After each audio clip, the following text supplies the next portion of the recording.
Oke, baik, selamat pagi semuanya. Hari ini kita akan masuk pada pembelajaran berikutnya tentang meningitis pada mata kuliah Medical Surgical in Nursing 3 bersama saya, Januar.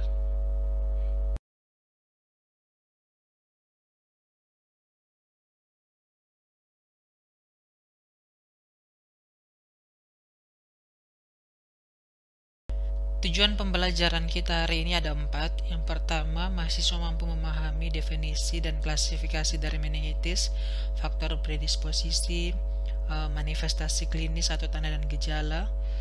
Setelah itu patofisiologi, pencegahan dan komplikasi pada pasien meningitis ya. Yang kedua yaitu mahasiswa mampu memahami pemeriksaan diagnostik apa saja pada pasien dengan meningitis. Yang berikutnya mahasiswa mampu memahami manajemen pengobatan pada pasien meningitis.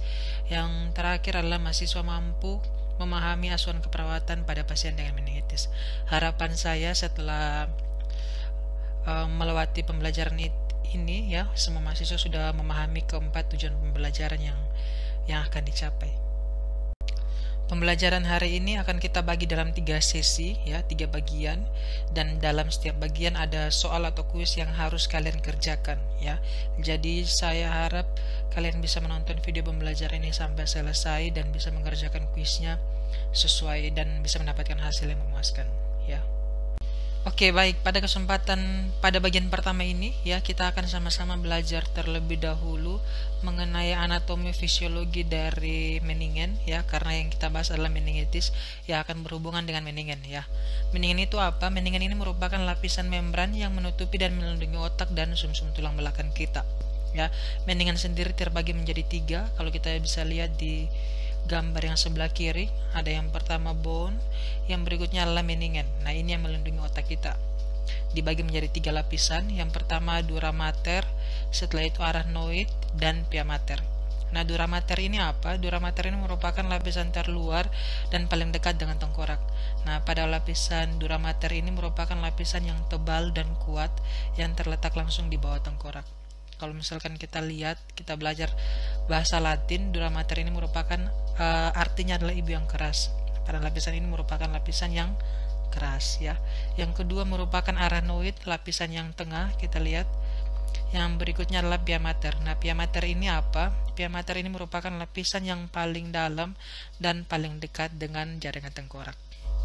Kita lihat lagi di sebelah kanan meningen.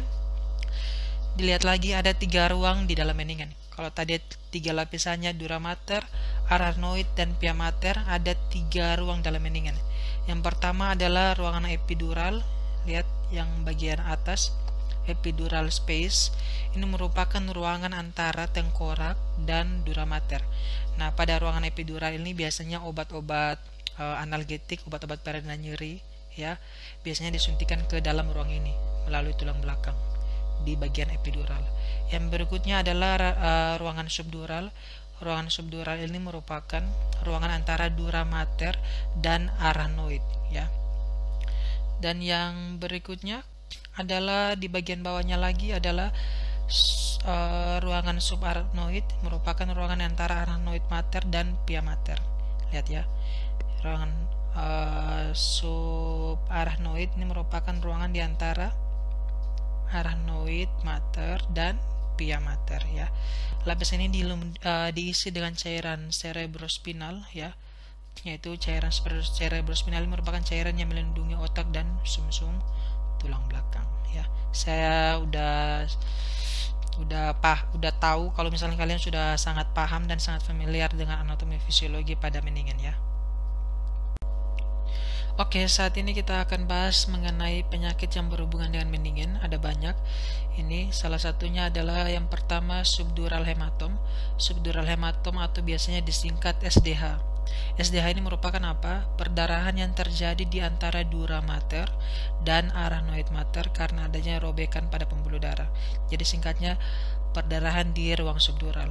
Yang berikutnya adalah epidural hematom, yaitu perdarahan di bagian ruang epidural, yaitu di antara dura mater dan tengkorak.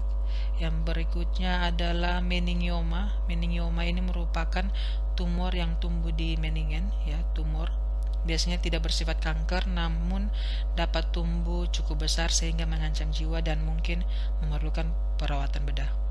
Yang berikutnya adalah karsinomatosis meningeal. Karsinomatosis meningeal ini dari namanya saja ya, merupakan kanker yang telah menyebar dari lokasi tumor aslinya ke meningen. Yang berikutnya adalah meningoencephalitis. Meningoencephalitis ini merupakan peradangan atau infeksi pada meningen dan otak secara bersamaan. Jadi peradangannya pada meningen dan otak secara bersamaan. Yang berikutnya yang akan kita bahas bersama-sama yaitu tentang meningitis. Jadi nanti kalian boleh siapkan notes, siapkan kertas, karena ada beberapa soal kuis yang akan kita kerjakan dan akan kalian submit lagi di Moodle ya.